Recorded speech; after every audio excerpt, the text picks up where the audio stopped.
It's your boy EJ, and this is Just a Boy and His Camera with a topic of discussion. Let's do the pink curtain talk, the pink curtain talk, all right? Welcome.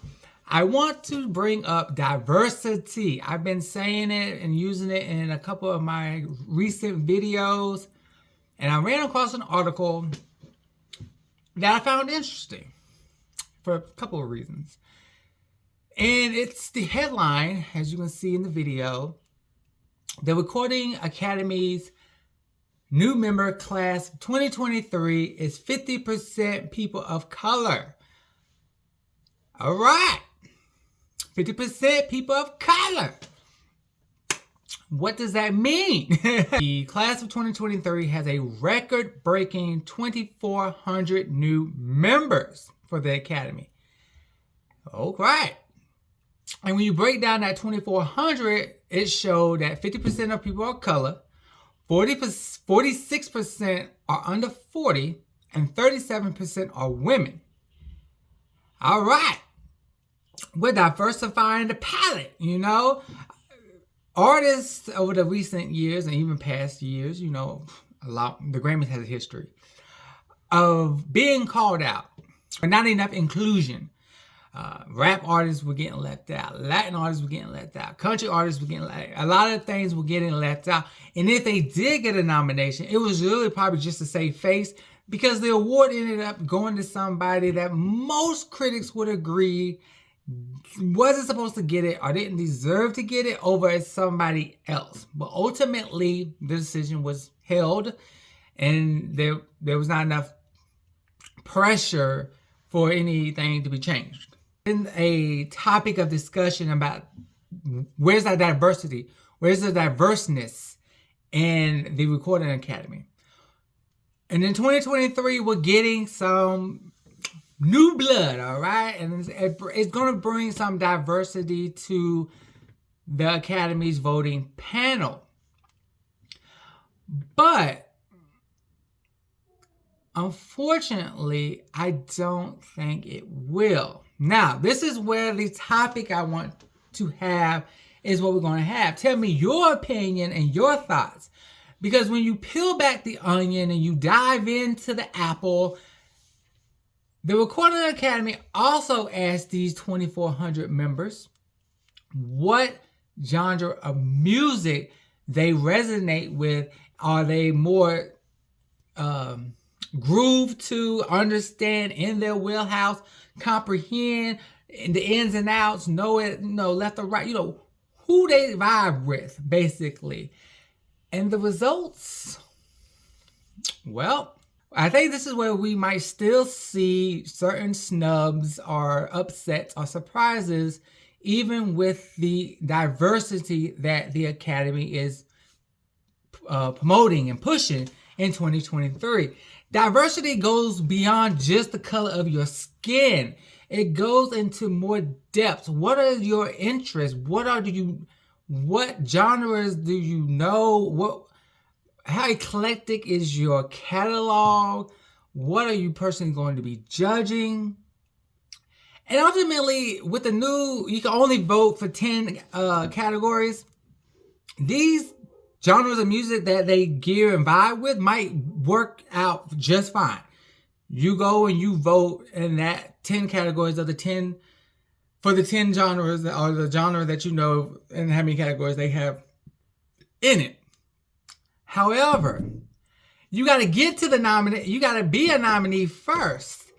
And this is where I think the Recording Academy is looking at the wrong diversity.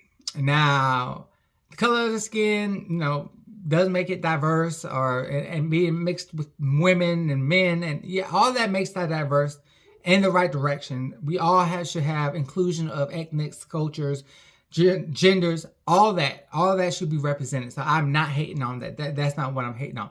Let me break down these percentages with y'all of each music that the new class identifies with. Now, please remember that the Voting Academy can choose more than one category, so it ain't going to go 100% for all my math wizards out there who wants to call me on that. No, it's not going to be 100%. 2023 new class member resonates with which music genre? Well, here we go. Pop leads, no surprise, with 41%, followed by R&B at 29%, rock at 23%, rap is at 22%, jazz is at 21%, alternative music is 21%, global music is 17%. That's really good. Global, we need more people dibbing and dabbing in that global community. Classical music is 15%, dance and electronic is 15%, contemporary instrumental is 13%, American root music is 12%, gospel Christian music is at a 12%, Latin is at 12%, country is at 11%, visual media is at 10%.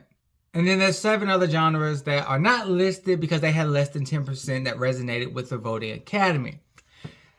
So if you need to pause, rewind, and go back to the statistics, I'll give you a minute. And your minute is going to be longer than mine because you paused me. But yes, you heard correctly. Latin music, gospel music, and country music are less than 15% that they resonate with. American roots are less than 15%, which is not surprising looking at what just happened at the 2023 nomination release for the 66th Annual Grammy Awards. Country was not in the general field. There was some country, big-time successful country artists and their songs and albums not nominated. Latin music was not in the general field. We didn't even have a Latin Best New Artist choice. Is that going to change if these genres are less than 15%? I have rarely ever seen a gospel album nominated a gospel album, song, or artist nominated outside of the gospel genre. Rarely. I'm not saying that it never happened. I'm saying it rarely has happened. And it's probably because gospel music is also at less than 15%. Electronic dance music, right at the cuff of 15%. So they could easily get snubbed or the wrong choice or just their popularity won't be there for them to really make a decision if they should be in general fields or not. Now jazz music, that's surprisingly high. And so maybe we can see more jazz artists creep up into the general fields and get a little bit more love outside of their respective categories. Surprise with pop, R&B, rock, and rap. No surprise at all. That's music, that's mainstream music, as you will. So I'm not shocked that they resonate with that genre. And that's going to do great things. The future ceremonies where we should start seeing more diversity and even more spread out love on who actually takes home the Grammy. It's just, I'm still concerned that we're not chasing the right diversity, meaning being more eclectic. Now, can they learn? Yes. Can they educate themselves? Will they? That's the question. If you don't resonate with that music now, what is the odds that you're going to resonate with that music later? And that's the fear with 4 genres that has popular music: American roots, gospel, Latin, country. These have great fan bases and an amazing, talented artist. And I just hope that with this diversity from the Recording Academy, that it does help with more diverse artists and winners overall, because that's what we all want. These lower ranking genres don't lose out on more nominations as we progress. This is my thought. This is the pink curtain talk. So let me know what you think. I could be tripping. I don't know. But what do you think? Is the Recording Academy chasing the wrong diversity? Or do you think, even with the low rating of these specific genres, that music and these new class members will help bridge the gap between artists that are being snubbed? And will this elevate the actual winners to where everybody is feeling like the Grammys are picking the right song and the right album, and it's not just a popularity contest or any other cliches that could be like name recognition, or you do something for the Grammys, people buying the Grammys, what people say? Let me know what you think. This has been EJ and everybody's thoughts on this topic. If you wasn't tracking it, because that's me, I'm trying to bring you some news in a fun way. So let me know. Thank you for supporting this video. Make sure you like, subscribe, comment. And until next time, it's been fun. Peace, love, and happiness.